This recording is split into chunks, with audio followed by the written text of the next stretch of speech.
ഇത് നമ്മുടെ സെമിത്തേരിയാണ് കേട്ടോ. അതിലൊരെണ്ണം ഓടുന്നുണ്ട്. ആത്മാവാണോന്ന് അറിയത്തില്ല. പോയി. അതിൻ്റെ ഓണറാണ് വരുന്നത്. ഉദ്ദേശിച്ച പോലെ ആത്മാവല്ല. പട്ടിയെ മാത്രം കണ്ടപ്പോൾ ഞാൻ ഓർത്തു ആത്മാവും പട്ടിയൊക്കെ ആയിരിക്കുന്നു. കാരണം ഇവിടെ പട്ടിക്ക് എപ്പോഴും ഓണർ കാണും. നമ്മുടെ നാട്ടിലെ പോലെ തെരുവ് പട്ടികളെ കാണാറില്ല. കുഴപ്പമില്ല, പോട്ടെ, ആ വഴിക്ക് പോട്ടെ. ആത്മാവാണെങ്കിൽ ശല്യപ്പെടുത്തണ്ട. അതിന് കുറേ ഉണ്ട്. ഇതിനോടത്തോടെ എല്ലാം പോക്ക് ഭയങ്കര പാടാണ്. പാടൊന്നുമില്ല, പക്ഷേ എനിക്കിപ്പോൾ സമയമില്ല. അവിടെ എല്ലാം ശിലാഫലകങ്ങളാണ്. അതങ്ങനെ അങ്ങ് കിടക്കും. കുറേ ആൾക്കാർ ഇവിടെ വന്നിരിക്കുന്നുണ്ട്. അവിടെ കസേരയൊക്കെ ഉണ്ട്. ആത്മാവിന് ഇരിക്കാനാണ്. ഇത് കണ്ടിട്ട് ഇച്ചിരി വലിപ്പമുണ്ട്.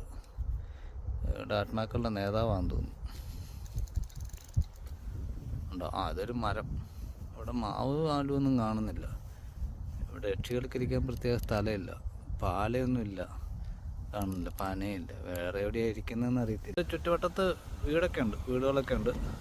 ഇങ്ങനെ നടപ്പ് വഴിയാണ്, നടുക്കോടെ ഉണ്ടോ. അപ്പം ഇവിടുന്ന് ഇങ്ങനെയൊക്കെ അങ്ങ് തുടങ്ങും.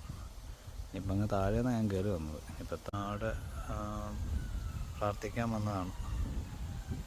പ്രാർത്ഥിക്കാനാണോ വർത്താനം പറയാനാണോ എന്നറിയത്തില്ല.